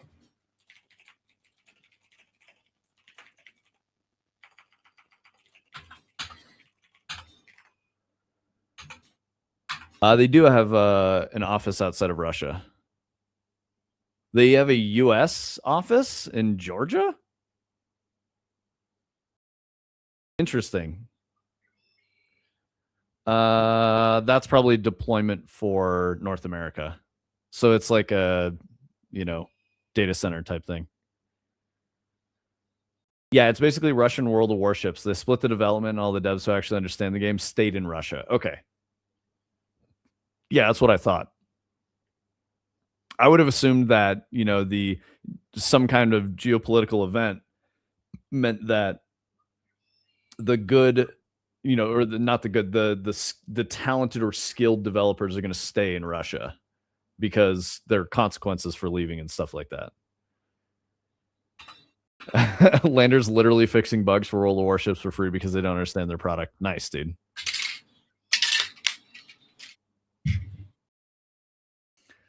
Let's see. I talked about Xenoblade. Nobody cares about that. If you guys do care about it and you want to talk about it, we can. Let's see. Yeah, I'd love for somebody to explain to me why Xenoblade is good, because I don't understand it, but I know a lot of people like it. Bro, what is Bradley the Badger? What the fuck? It's like we've definitely looked at it before. Like some Mario shit, right? Yeah, but it's trying to rip off Mario. It like breaks the fourth wall or something like that. I don't know. It looked very high budget when I remember seeing them showing it off. So LFQ, we're trying to make it not look like a humanoid, but this is an important piece of the, if you guys have heard me talk about the Voronoi fractal being the antagonist, that's what Tony's working on. Yeah, I don't understand Bradley the Badger. Okay, so the important information here is Focus Entertainment signed Bradley the Badger, so they got rights for the IP from the Mario Rabbids leadership's new studio, Day for Night. This is a very weird deal. 3D platform is a satire of modern video game development with worlds like Badgerborn, Cyber Badger, and The Last Badger. Yeah, this is the one I was like, this is cringe. I don't like this. It's like they're trying to do Conker's Bad Fur Day, but like making it about video games. Yeah. Who is this for? Like this is obviously going to be like nostalgia bait because it's referencing other things that older gamers might be into, but they're making a game for like kids potentially. Oh, I would call this a game for millennials, probably. Yeah. Yeah, you know, like remember Bloodborne, remember The Last of Us, remember Super Mario 64? Like this is just like Quirk Chung is millennial bait. Yeah, the millennials that never grow up type. Yeah. They'll just keep buying like anything that references Star Wars or anything from their childhood for the rest of their lives. Yeah. New Spiral will be amazing. Same studio as the last Crash, which was a 10 of 10 video game. Is that Naughty Dog? Like old Naughty Dog made a new studio? Is that what you're saying? I don't remember if I have the last Crash or not. I feel like I have the Crash like remastered Insane Trilogy. I don't have the new one though. Toys for Bob. Okay. Toys for Bob. Nice. Okay. It's for people like me, but like He-Man, we won't buy it. Oh, okay. Yeah. That makes sense.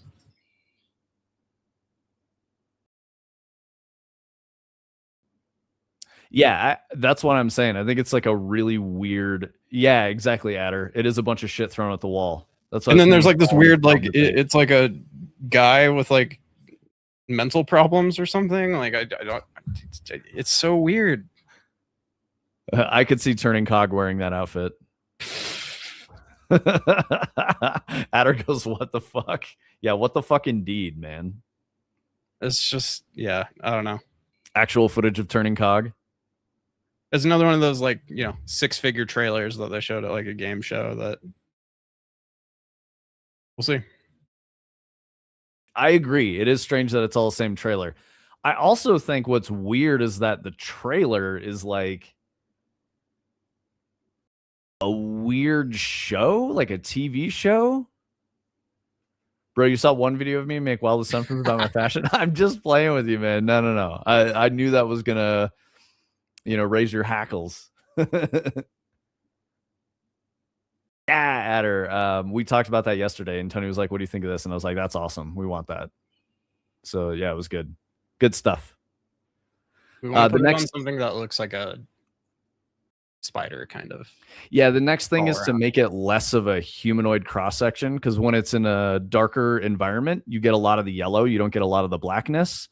And when you don't have the globby effects on the trail, it looks very much like a human silhouette. Like it's easy for the brain to recognize it as a human silhouette. So Tony's going to experiment with putting it on different animations and different rigs and stuff so that it doesn't look like a person.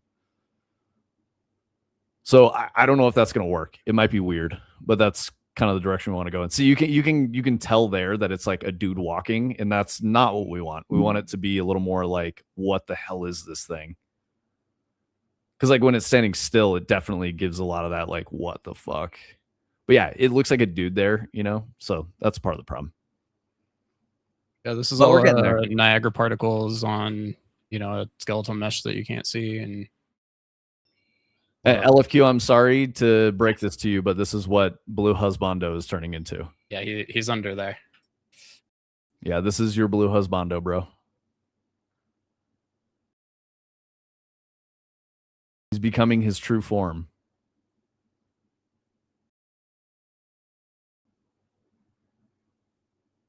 Feels weird, man. Yeah, I bet it feels weird. He's like, I'm still aroused, but just differently. He's like, I miss him. I hope he's doing okay. The Blue Husbando's fine. He's just going through some life changes right now. Okay, Ubisoft is closing multiple studios, resulting in up to 380 job losses. Oh boy. Looks like Winnipeg, Belgrade, and restructuring Barcelona offices, which could result in as many as 380 job losses. Barcelona is going to be solely focused on Rainbow Six projects. Organizational changes within its global publishing team, which will see role reductions across the company. Looks like Winnipeg might be the publishing thing. Focused on developing technology for Ubisoft's game engines, Anvil, and Snowdrop. Belgrade contributed to games including The Crew 2, which is the reason why we got SKG. Tom Clancy's Rainbow Six, which has gone nowhere. Riders Republic, which was bad. Skull and Bones is no one really wants or cares about. I mean, I could be wrong on that. I know some people were hype on it, but I thought that was the one that was like just the boats from Assassin's Creed pirate game or whatever. Closures and restructuring come as part of Ubisoft's global cost savings plan, which so far resulted in the cancellation of at least 6 games. Yeah, they're tightening up and really trying to make their operations costs lower. Okay, Adder, you said surprise Toronto. Ubisoft also proposed the elimination of up to 200 jobs at its headquarters in Paris, France, around 18% of staff, and has confirmed layoffs at its Toronto studio and others. They're trying to reduce fixed costs by an additional 200 million euro over the next 2 years. Cuts are part of Ubisoft's announcement of a major reset, which will see its creative teams radically restructured into autonomous creative houses. So it seems like they're kind of trying to take the Sony route and like make dedicated studios that only work on certain games, but keep them under their umbrella. Studio's an absolute train wreck in terms of operations. Yeah, it sounds like it. Now that Tony's gone, you can organize justice for Blue Hizbanda movement. I don't think Tony determines that, Turning Cog. Man's out to discover himself. Yes, he is. Yeah, Ubisoft closing studios. What a twist. Let's see, what else do we have in here? Final Fantasy 16 headlines June's PlayStation Plus game catalog editions. Plus Sonic X Shadow Generations, Kingdom Come Deliverance, and more are joining PS Plus. Wait, is plus Sonic X Shadow Generations the name of a game? Or are they saying also Sonic X Generations? What, dude? What are these names that we're doing? This is crazy.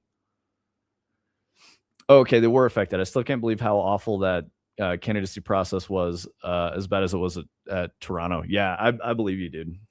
I totally believe you. Ubisoft is like notorious for their selection process and like hiring or whatever. Candidacy is like crazy. I would never want to work there either. There's no one's like, man, Ubisoft is the best place to work. It's more like it was really hard to get hired here, and now I feel bad that I work here. That's a lot of the story that I'm seeing, from people who've worked there before. It wasn't a great time. Okay, it's Sonic X Shadow Generations on PS4 and PS5. That's what it is. For example, recruiter not telling a hiring manager that hiring manager had interviews that day. Manager directly reaches out to apologize the next day after not showing up to a scheduled call. The manager shows up 35 minutes late to a scheduled follow-up call, then begs me to reconsider dropping out by offering 40% of my asked salary. 40% more or 40% of what you were already asking. So he cut you by 60%. And then was like, nah, dude, stay. We'll pay you even less. And you're like, no. Oh my God, that's crazy. He's like, okay, I got a really good offer for you. How about 40% less than what you were trying to negotiate for? No. Or 60% less. Yeah. Dude, I mean, you know how it is, Adder. You and I have both interviewed at a lot of places, and there are some crazy things hiring managers do in the industry. I legit laughed in response and hung up without saying anything. Nice, dude. Yeah, absent and a lowball. Like, you couldn't make 2 meetings, disrespecting your time, and then lowballed the shit out of you. That's crazy. That's super crazy.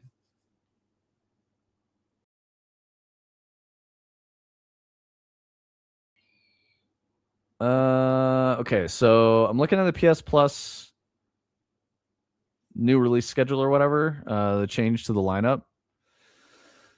Let's see. Maze was Red Dead Redemption 2, Star Wars Outlaws, Bramble the Mountain King, The Thaumaturge, Flintlock, Siege of Dawn, Broken Sword, Shadows of the Templar, Reforged, Inotria, The Last Song. All of these names are like gibberish.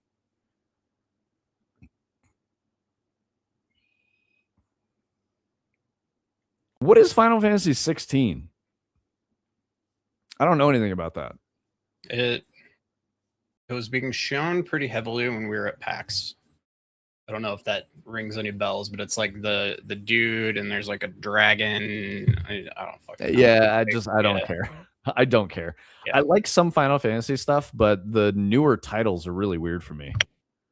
I do need to play more of the 7 remake because I was enjoying it when I played a little bit of it. And then I got off into like Metaphor Refantasio and like Persona 5 and a bunch of other JRPG stuff that I was into. Did you ever play 15?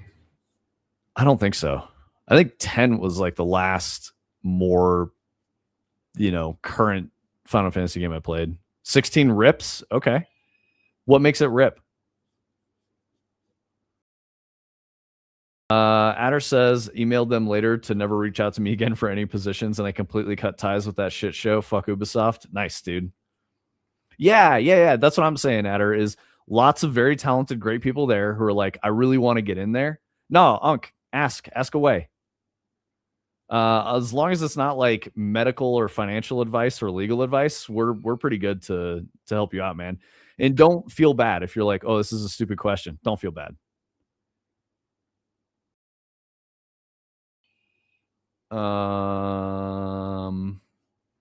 FF release numbers are like Porsche car model numbers. Yeah, I agree, man. It's like Game of Thrones in tone, and the combat system is sick. Also, the boss layers and design is trippy as fuck. Yeah, what was the one with the huge like limousine that you could drive around that was like all black with like the long front end and like 6 wheels or something like that? I feel like that one, I tried to get my wife to play it because she likes Final Fantasy games, and she like could not stick to that. That's 15, where you're like the group of the 4 dudes, and one of them is like the king. Yeah, totally. That's and they're 15. all like emo as fuck. Yep. Mm-hmm. Yeah. I liked the art. It looked really cool, but she was not fucking with the gameplay. She didn't like it at all. The battle system, I know, looks pretty weird, and yeah. Unk, that's our format, dude. We've been doing this for a couple of years, and that's the one that works well. When we both work, it's not as engaging, and people don't hang out and participate, and so it works. It works for us. Yapping is hard work. Yeah. No, it really is, Unk. Like, I promise. LFQ said he'll give you medical, legal, and financial advice. Nice, dude. Licensed for all 3. Fuck yeah. Yeah. We only stream 4 hours a week, but no, we both work. It's just that's how the stream works. That's when people like it. I mean, that's why you're here. You're talking, and I'm responding to you. So it's the format, bro. A stream is a show, and that's the best way to look at it when you're like trying to do a stream. It's not about hours put in. It's about a consistent schedule, making sure the show is entertaining, making sure we're prepared, that you can talk about stuff, engage with chat. But yeah, I'm just here for Tony's Godlight window. There you go. Yeah, dude. Godlight window. What the hell does that mean? Your window is bright, I think, is what he's saying. Oh, here. They're always complaining about the window. He's not complaining about it. I think he likes it. No, I'm not offended, man. Of course, like, at first I was like, yapping, what the fuck? Like, it hurt my feelings a little bit, but then I realized, like, you know what? Embrace the role. It's fine. And it works. Like, that's the craziest part. If you don't engage with chat, like, new people don't stick around. If you don't talk directly to people, it just doesn't work. Like, that's the thing about Twitch. Chat is very important. Lander also likes the shader that you're working on. I agree, Lander. It's fucking awesome. It's very cool.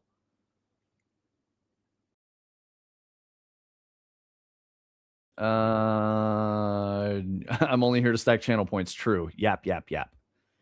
See, English isn't my first language. I beg your pardon. No, it's okay. Yapping is like I guess, a newer slang term. It probably comes from the East Coast. I think it's a little tongue in cheek. It's making fun of the yapper, the person who talks.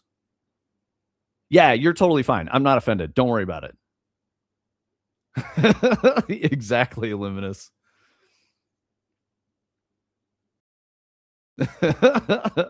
Talking at length is yap. Exactly. In case you're wondering too, Unk, the reason we always stream in software game dev is because we've streamed in other categories and we get nobody. So like categories on Twitch are like a suggestion. And it helps you find an audience, and we found our audience in software game dev. So we stay here, and no matter what we're doing, we do that. We tried a bunch of different things. So if you here, let me drop a link for you. Oh my God, what did I do? There we go. So if you check that out, Unk. So no, we did. Okay, so we were doing a backrooms, pool rooms playthrough thing, and we went live in hot tubs, beaches, and pools or whatever, because it was funny. We got way less viewers in there, obviously, because those are dominated by a certain type of content creator, and there's a very specific audience. So it works. Yeah, it works better for us. Yeah, guaranteed no viewers with two dudes on screen. We got the people who are aware of the stream. But if you want to see some of our early stuff and see like how the stream evolved, go to our YouTube and check out the live section there. And live has all the VODs. So you can go back years and see like 2 years ago what we were doing. And it's a completely different type of a stream. So like this format that you see now is the one that works the best for us. I appreciate that you're a sub on YouTube. That's huge. And the whole point of us streaming, Unk, is to support the game studio. So we take the donations that we get, the subs that we get, go directly into building games and paying for operations costs. So because of super awesome and generous people like LFQ, we don't pay out of pocket for business expenses. It's we now have like a small pool of money that we can pay our bills for the business through, which is really, really awesome. That's positive growth for the company. I prefer listening to you over funk music. Dude, I appreciate that, man. Yeah, that's awesome. Oh shit, Illuminous. When can I get Fractal Grove logo merch? Ramblin', are you still around, brother? Because we've had a bunch of questions about that, and Tony has been building out the website for like e-commerce and stuff. So it's definitely like an angle we're going for. And I promise that we'll let you know. We've been talking with Ramblin' Rose probably for about like a year about doing like merch prints and stuff like that, and like setting up, maybe not a drop ship or a drop ship, something like that. So we want to start doing some merch runs for sure, because that's another vector for like funding making games. Yeah, I've been working on it, so it's gonna be real soon. So we're just trying to make sure we get some good shit.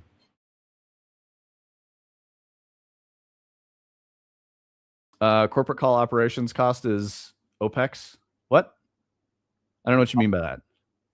Corporate call operations cost is operation expenses. Yeah, there you go. I guess. I don't know what you're trying to say there, Unk, but it's all good. LFQ, don't know the guy. Sounds like an ass. He's not an ass. LFQ is a wonderful human being. Don't be mean to LFQ, LFQ. We all love him here. Okay. So Final Fantasy 16 is going to be playable on PlayStation Plus. Maybe I'll check it out. See, I can't sub you from India because it doesn't have a feature yet. No worries, bro. Here, if you... What else? We have like a coffee? Coffee, YouTube. Is it like Bang Coffee? Yeah, there you go. Maybe. Yep. So, Unk, if you want to, like, if you want to give us a sub or a donation, whatever, you can go that route, and that we get a better cut than Twitch. We have a couple people that do sub on Coffee, and that's easier for them, and they like that. So if you want to support us, that's a great way. And when we do merch runs, that's also a great way. We want to make a high quality product for you guys that you're like happy with. We don't want to give you like the cheapest, shittiest t-shirt or hoodie or something like that. We want you to have one that you're like, this is a nice fucking hoodie and it's got like a cool logo on it. So, anything, I really appreciate it, Unc. Like you're a good sport, dude. I appreciate it. And, asking questions, participating in chat, like it's cool having you around, man. How's your baby plan? You starting to get to work on that?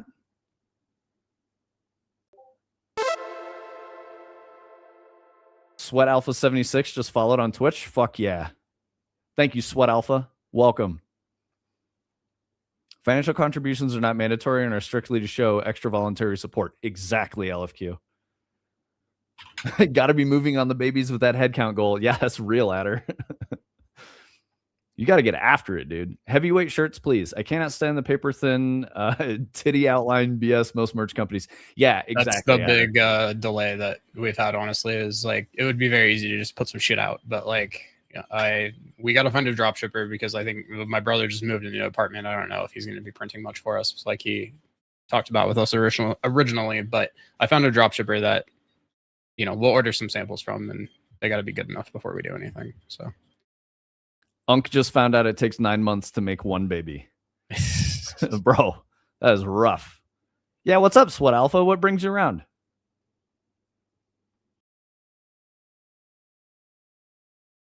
Let's see. Okay, so PlayStation Plus catalog, we got Final Fantasy 16, Sonic X Shadow Generations. I don't care about that, guys.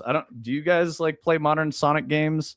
For me, Sonic games were like 1 through 3 and Sonic and Knuckles, and those were the best Sonic games. 9 months for 9 babies. Depends on how you look at the situation. Glass half full kind of guy? Yeah, that's true.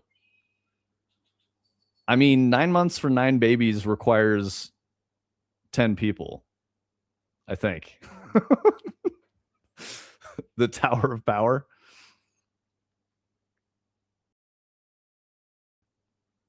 Hey man, baby making process is fun. Operational expense is super high. That's true. Kingdom Come Deliverance is also coming to PS5 and PS4. Life is Strange Double Exposure. Do any of you guys fuck with Life is Strange? That's always a weird game to me. I have no idea like who's actually playing those. Precisely, but also the odds of getting twins in a 9 roll, not 0. Oh, yeah, dude, you might come out with more than 9 babies if you're going that route. Game Shark codes in Dread, only for you, Turning Cog, and they'll all exist in your mind. Yes, I am. I've been building games in Unreal for about 5 years now. Hell yeah, Sweat Alpha. Tell us about yourself. Do you like what made you want to hang out with us? And if you ever want to talk about any Unreal stuff or ask questions about what Tony's building on the screen, that's definitely like what we are here for. We only stream 4 hours a week. We're actually running close to the end of stream today. I don't mind if we run long. Tony, you're probably cool with that too. But or maybe not. Who knows? We didn't really talk about it beforehand. But so what we do, Sweat Alpha, is we've been making games as a game studio for about 3 years now, something like that. I've been making games for about 15 as a professional game designer, worked on everything from mobile to AAA. I worked on Destiny 2 specifically for like 5 years. So this is the Whisper of the Worm. It's a sniper rifle thing for mission I made. Last game I worked on that was, AA, whatever, AAA, AA is Return to Moria. I was a lead designer on that. Before that, I was a lead level designer for a Topgolf mobile game that I think is already shut down, but whatever. That was in like 2020. So, and then I've been full-time with Tony here as my business partner for about 3 years. And, Tony is a very successful software developer, entrepreneur. So, yeah. he's, learning the process of making games. He's very good at this stuff, highly technical, super, super skilled. It's awesome. 15 years, your stock holdings must be heavy. I mean, you got to consider like maybe I didn't do any financial planning, never seen anyone asking about what's going on screen. I mean, there's been several comments on like people are like, dude, what is this shader? This is cool. And so like, I was talking about it. LFQ's been around for a while. So the skeletal mesh that Tony has been putting the shader onto was it ALS or gas? Is ALS, ALS. right? Yeah, the ALS default humanoid, which is like a blue Michelin man. So we started with that, and we're turning this into experimenting with some different animations on it so that it doesn't look so humanoid. I need a badge for the person who played every golf game Vince made. Yeah, that's true, actually. I think it's only 2, but yeah. Did you watch that Luke Musket video yet? The which one? Oh, no. I started it. I totally forgot. I'm sorry, dude. I need to watch that. No, it's okay. I was like sitting there thinking about it. I was like, I don't know if Vince is going to be into this. And then I was like, no, Vince is like the world's greatest golf game developer. So he's going to be into this. So world's greatest. Stop. Yeah, I've only played golf in real life one time. Been to the driving range a few times. I played some mini golf, but yeah. That's why it'd be fun in the first place. No head with big head mode. Yeah. Yeah, our protagonist does not have a head. You can like look down and see your feet and your arms and stuff, but to make it so that the camera was not inside of the facial rig and stuff, we shrunk the head to scale 0. No, you're okay, Unc. I'll warn you first. I'm not, like you've been around. You're showing us that you're not a shitter. So, I'll be like, bro, don't say that. Like we have plenty of people in the community that, say some spicy things that, it's whatever. Adder said, my significant other loved the first Life is Strange. She wasn't huge on the sequel, but it was solid. Didn't Stevie work on Life is Strange? Really? That's cool. I thought she worked on some other stuff. She didn't mention Life is Strange. Maybe she just likes it. Please get Vince a coffee mug with that on it. I mean, mocap, there's like literally a checkbox that says owner no see. I use that a lot on the coin pusher. Our problem here, though, is that we need them to be able to see the body, but not see the head. And when the camera was there, it was like inside the eyes and mouth and shit. So the only thing I think we probably could have done is like some sort of mesh editing where we like cut the head off and make it's like a separate socket or something like that. And then I can material it differently so that the camera can't see it maybe. But honestly, the solution that we have is kind of good enough because you're not really ever supposed to see yourself.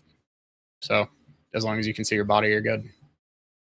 Adder, my understanding is that Stevie did a lot of marketing. That's mostly what her career was marketing. And she started doing technical writing maybe, and then got into marketing. I don't remember exactly what it was. We talked like a year ago. I talked to her before we started working on Dread, and that's where I like learned about Stevie's career and stuff. Yeah, 2 skeletal meshes. I don't even think it's 2 skeletal meshes. I think it's just like 2 materials probably, where one of them, I don't know, and for like multiplayer, yeah, like you're gonna want something where like you can't see it but other people can, just on the head, if you want to be able to look down and see your body. At least if you don't care about that, then just go with owner no see and call it a day and move on with your life. So what do you mean by sims? Are you talking about like military vehicle simulator or like Microsoft Flight Sim? And Unc, when I say warning, it's not like I click the button and you're timed out or anything like that.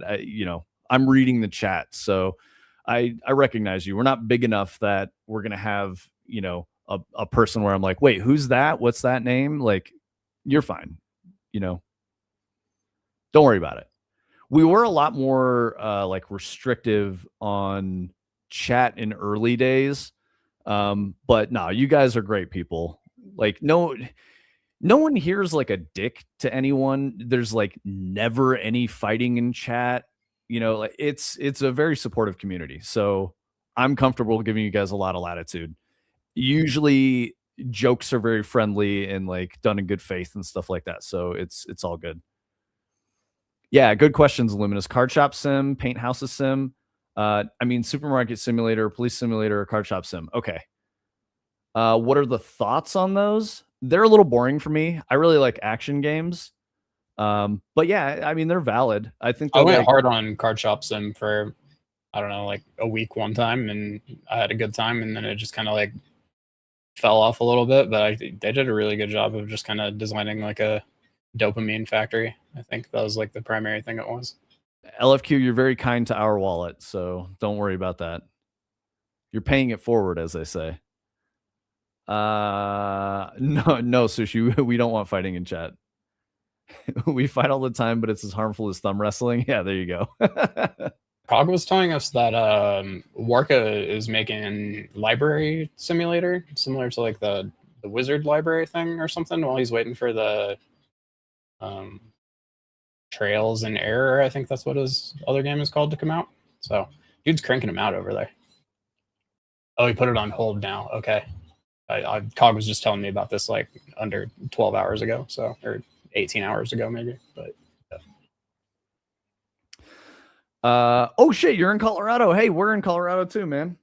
Sweat Alpha says I'm the founder of a small indie game dev studio, Team Operation Games. We're also in Colorado. I've been trying to find a similar community to be a part of. Your stream stood out. Yeah, here you go, bro.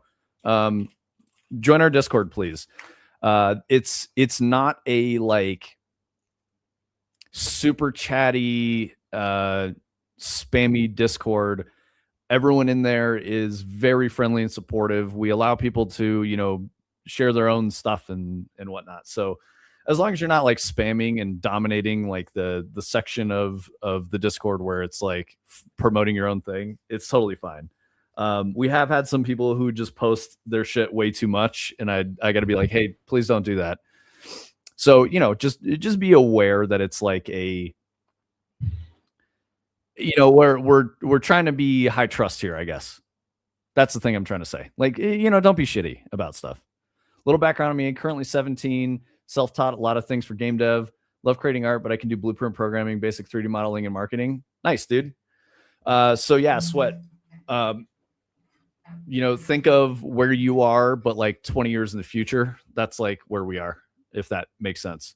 But yeah, we're always down to help. And if you want to help us, you know, so like this is the tricky part when you're starting a studio. You got to figure out funding, and Colorado is this is a part of one of the goals that I have with Fractal Grove, being from Colorado. So like I started my games career in Colorado, you know, moved out to Washington to work on Destiny 2 for 5 years. And when that was all, you know, said and done, I wanted to come back. I really didn't like Washington. I love Colorado. And I want to build opportunities here that didn't exist, you know, for me 15 years ago. So that's what I'm trying to do. There were, you know, granted, knowing your age, you were 2, but when you were 2, there were a couple studios around, and we've got we have Serenity Forge, but they're more of a publisher, and they do really weird niche indie titles that are not for me. I've talked with them a few times about some things, but Jeff Keighley's favorite game, yeah. Doki Literature Club. And then what's the other one? Ilphonic. And Ilphonic has mostly done third-party stuff. They dabbled in making their own games for a little bit. I think they maybe shipped one original title of their own, but they worked on like the Friday the 13th game and a bunch of other stuff. So those are kind of the 2 big studios really left in Colorado. And we're, you know, we've got goals. We're trying to do our own thing here. So, you know, connecting a lot of people in Colorado with game dev and offering our advice and, you know, collabing on stuff is definitely a big part of the Fractal Grove plan. I think so, Sushi. I know Ilphonic has had some really big opportunities, but they never converted to like getting super big. And I think a problem, or the reason for that, was some of their bets didn't play out. They, you know, took some losses, and so they probably have been slowed down with scaling. Adder is firing mind bullets. Soon to replace GTA 5, the MMO. GTA 6? Yeah, dude. Serious question. Sorry, what was that? What were you responding to, Tony? That was Luminous. Yeah, he asked if there would ever be another big MMO. I said GTA 6. Oh, bro, who was saying they were making an MMO? Somebody announced they were making a fucking MMO. Like, it was Team Vash. That's right. No, not Team Vash. Not Team Vash. No, there was like definitely fuck. What was this? Was this Summer Games Fest? And they were like, we're making an MMO. That's right, Adder. It was Boom. I'm mistaken. Yeah, Boom's making an MMO. VTuber MMO. Yep. Austin team was working on it, but I think that dissolved a while ago. I heard the team was gutted. Yeah. Okay, now live question. After how many years of experience can I just sit at home and not worry about going to the office as a software dev? My understanding is that's a Western thing. Like you probably want to be in the United States to kind of like go that way. I forgot about that part. Yeah. There's a lot of like return to office movement happening right now. Big tech is scaling back. The boom isn't as big as it was, 5 years ago, 10 years ago. I don't know, man. It's going to be different depending on your market. Like, are we talking like a web dev or like what kind of dev are we talking about? Like a game dev or a web dev or something? Because I mean, I don't know if the answer really changes though. Like I would say if you have 3 solid years of experience in a career like this, generally you're like just starting to be competent enough where like I think you could consider like, being more independent and working on your own and stuff. Before that, I'd highly recommend you be around other smart people and you have them mentor you and, help you and make sure that you're doing the right things and getting better and stuff, because that's huge and it's hard to come by, especially once you start leaving the office and, kind of working on your own and stuff. Like you're really mostly just accountable for that for yourself at that point. Unk, you probably didn't realize that word has got some negative connotation to it. That was just Latin. I know what you're going for there, so it's fine. I know you're good. I do like Adder's advice though. Solid portfolio of work, lie your way into the job, and then deliver on those lies. That's my advice I always give is like 90% of being employed these days is just being responsive to like messages and calls and stuff. Like if somebody asks you a question and you respond right away every time, like there's not going to be a lot of speculation surrounding you. They'll be paying attention to people who don't do that generally and wondering what the fuck they're got going on.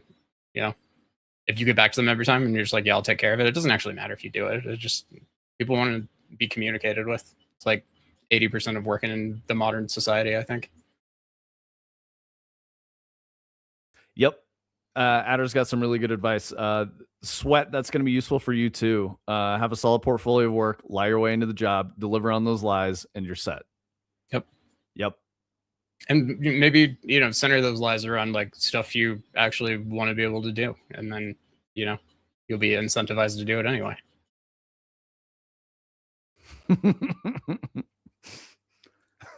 Yeah, see, Unk, you're fine.